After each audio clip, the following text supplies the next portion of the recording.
For today's video, we're gonna do a quick first impressions video of this Invicta Akula. Earlier this week, I did a review on this one. It wasn't really a review, it was also a first impressions because both of these watches are brand new in my collection. They are both Akulas, but both very different. And so I just wanted to talk about it, let you know how I feel about this new one so far.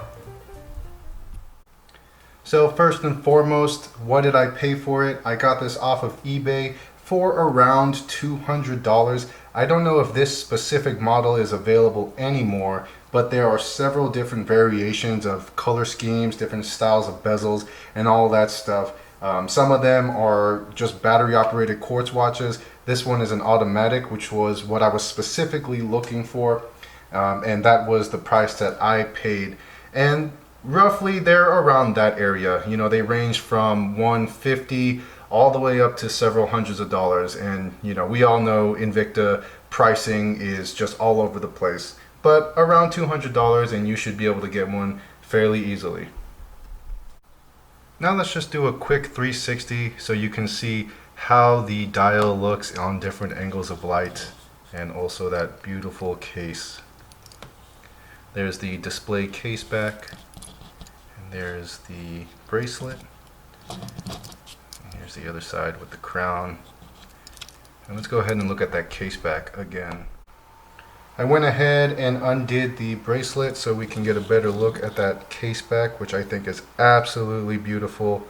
You can see the N35 movement, which is very popular in the more budget-friendly autos that you can find online. And there is some writing there, but I'm not really going to get too much into that. This is just here to show you that wonderful case back.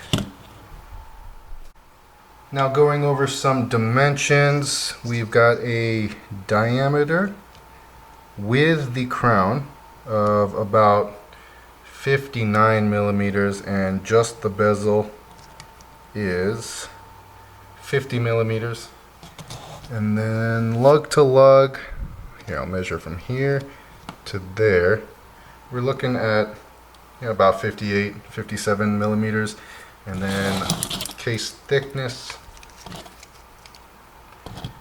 what is that, 15.7, almost 16 millimeters.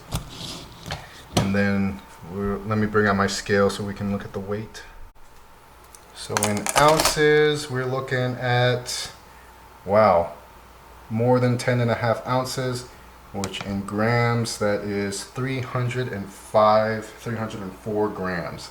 So very hefty, and I can definitely feel that on my wrist, and you can feel all 305 grams of that. So with the dimensions in mind, this is what it looks like on my 7.5 inch wrist. So definitely a very large watch, and man, you can really feel that. Taking a closer look at the bracelet, I actually really like the bracelet. I am a fan of gold watches, but I realized that when I buy an all gold watch, you know, obviously not real gold, but a gold finish, it's a little bit too much. So I very much like the two-toned look. You know, if the case and the bezel were all gold, then I think that would be a little bit overkill. I very much like how it evens out with the chrome polished finish, and then the links are a little bit more of a brushed finish, and then you've got that polished gold finishing for the center links.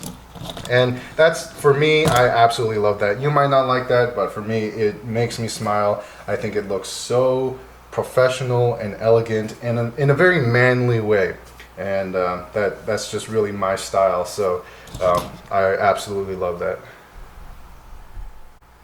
As far as the clasp goes, just your standard cheap stamped steel clasp. You've got the Invicta logo right there. You know, ideally on a kind of watch that looks like this, I would have preferred a better quality clasp, but still, I mean, I'm not looking at the clasp most of the time, so it's not that big of a deal. So that pretty much sums it up for the initial review or first impressions. Now let's just go over my personal thoughts. I'm not gonna lie to you guys, and I'm probably gonna catch a lot of flack for this, but this is probably one of my absolutely favorite watches in my collection right now. I say that I'm going to get a lot of flack for it because we all know that Invicta's got a stigma, and people either love them to death or they absolutely hate them. They cannot even stand to look at an Invicta. I think I'm one of those few people where I don't feel one way or the other. I like some of their watches and I don't like some of their other watches, but I really don't care what brand it is. This is the perfect case where, you know, I don't care that it's an Invicta. I just love the way that it looks, and it is phenomenal. Fit and finish so far has been absolutely outstanding. I very much like the dimensions on this one. The thickness isn't so high to where it's just ridiculous. I think it's just thick enough for a person like me, 5'11", 260 pounds with a 7.5-inch wrist. I think it's just enough to fit my style. And so far it hasn't been an issue with the weight.